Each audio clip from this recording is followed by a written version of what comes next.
As a property owner or manager, understanding fair housing laws makes good business sense.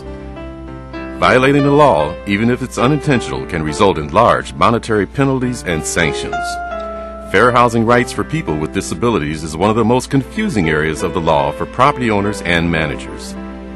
This short video will help you understand the fair housing laws related to disabilities and provide resources for further information.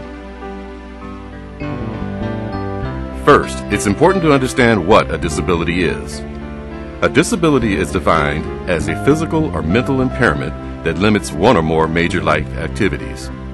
The definition also includes a person who has a history or record of such an impairment, or a person who is perceived by others as having such an impairment. Major life activities include seeing, hearing, walking, breathing, speaking, or performing manual tasks.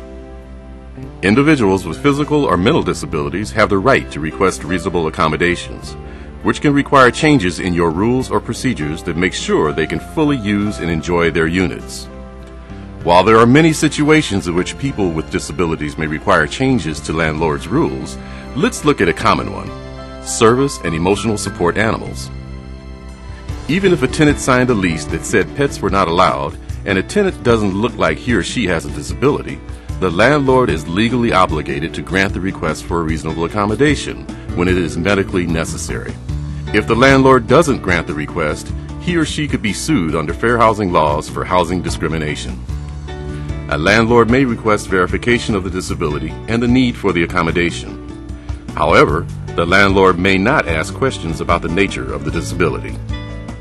It's important to understand that the landlord must grant the request unless it creates an undue financial or administrative burden.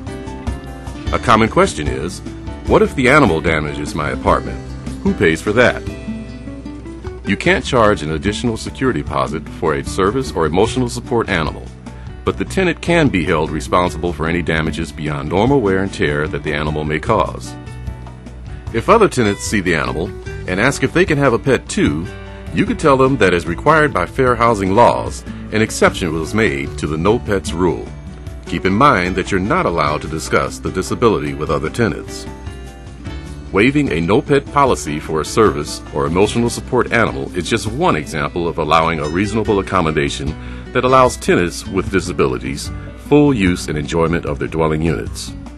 Some other examples of reasonable accommodations are providing a smoke-free environment in selected units, helping someone complete a rental application, or changing a tenant's parking space so it's closer to his or her apartment.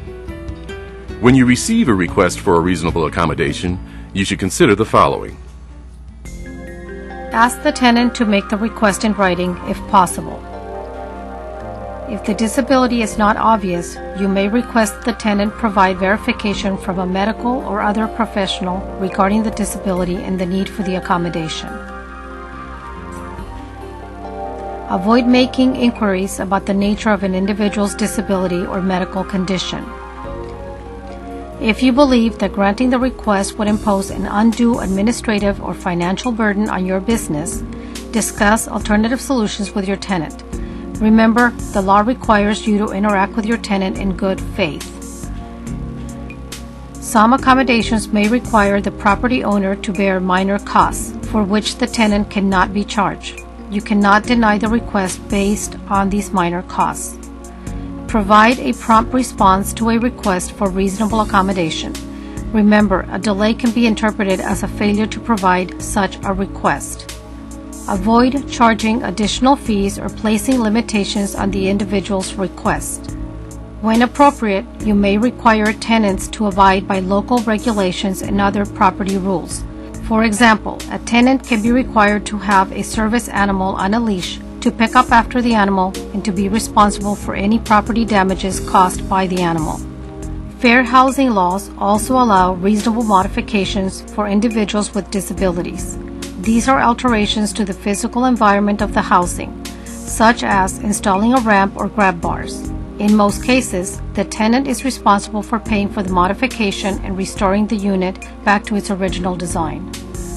Consult with a fair housing agency or your local trade association, or seek legal counsel if you are unsure how to proceed or respond to a request for reasonable accommodation or modification. Housing discrimination based on disability is one of the most commonly reported complaints to fair housing agencies. By not complying with fair housing laws, you expose yourself to costly lawsuits. Cases can be settled for as much as $250,000 or even more. Don't let this happen to you or your property. Educate yourself about fair housing laws and protect yourself by taking a fair housing seminar through a local fair housing agency. If you have questions or need additional information, contact your local fair housing agency, California Department of Fair Employment and Housing, the U.S. Department of Housing and Urban Development, or a local trade association.